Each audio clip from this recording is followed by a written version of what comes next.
What's going on, everybody? Welcome back to the channel and welcome back to another video. In today's episode, we're going to be talking about the wait lists and, more importantly, how you can skip them and how can you get your Rolex faster. With that being said, let's get into today's video. So we all know how crazy the wait lists are, and you know, sometimes for some of the models they can tell you that you have to wait 3-4 years, and that's kind of sad, and you know, for a lot of people that's very disappointing, but this is the reality. And there's one thing that you can do so you can be bumped up the wait list. There's one thing that you can do for the dealers to prioritize you.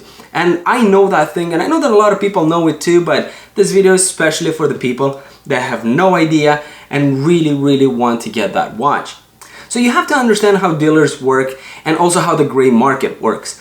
So the gray market is a very nasty place. It's a place where you buy a product for a certain price and then you sell it for 3, 4, 5, 10 times the price, such as the Rolex Oyster Perpetual with the light blue, or now called the Tiffany. You buy that watch for around $5,600 and you sell it the next morning for upwards of $60,000, $70,000 easily. Now, that's hell of an investment, and that's hell of a, how do I say it?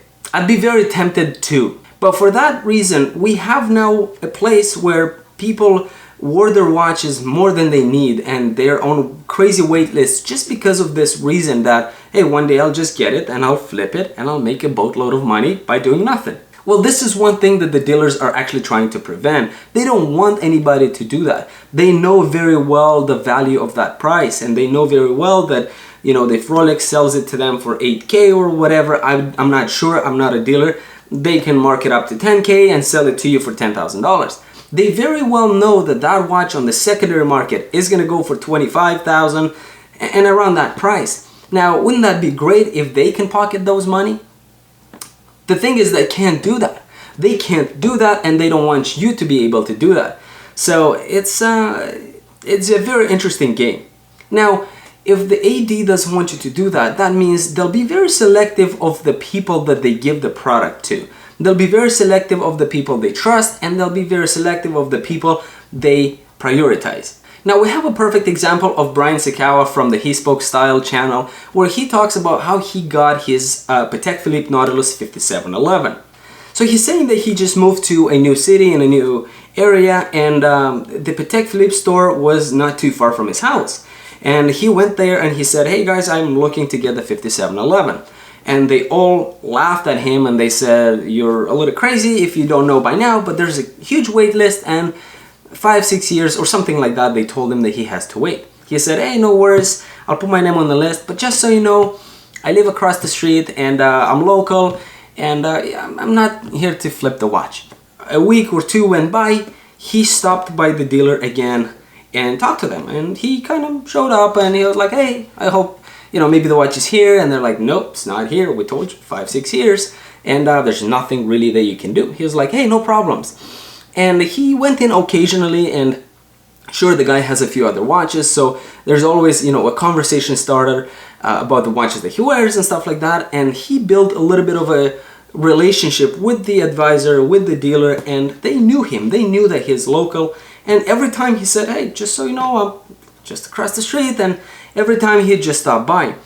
Now, about 3 months later from when he put his name on the list, he got a phone call from Patek Philippe saying that, hey Brian, you might want to come to our store because we have something for you.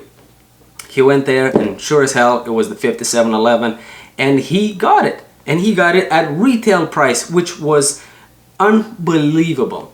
Now, where was I going with that? The thing is, this is a perfect example where somebody has skipped the line 5 to 6 years. And the reason they did that, and I'm not saying that that's right, and I'm not saying that that's wrong. Dealers have their way of doing business, and they do what works best for them, what works best for the brand, and I guess what works best for us too. And, you know, trying to prevent as many gray market deals as possible. So this is a perfect example where you can see that somebody, just by building a connection, just by building a relationship and showing interest and being there, has gotten him the watch of his dreams in no time.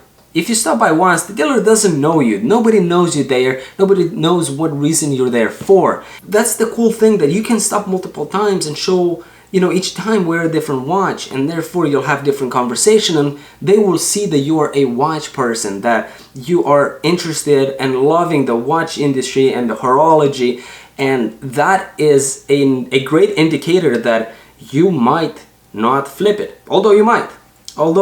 It's still, they can't prevent that, but they're still trying to be as selective as possible. With that being said, I'm not here to critique whether that's the right thing to do or not, whether it's fair to be bumped up the list or not, but if there's 100 people waiting on the list and there's 100 people watching this video, I'm telling you that somebody is gonna be bumped up and somebody's gonna be prioritized simply for the fact that they are there, that they show up, that they prove that, you know, they are there and they're there for the watch, and they want to get the piece for their enjoyment and not for the flip. So if this video is useful for you guys, thank you so much for watching. Please like it, subscribe to the channel, comment down below what you think, and yeah, bombard me with a bunch of comments telling me that this is stupid and the gray market is annoying and the dealers are annoying. You do you. I love reading all those comments. I respond to every single one of them. So with that being said, I'll catch you in the next video. Take care.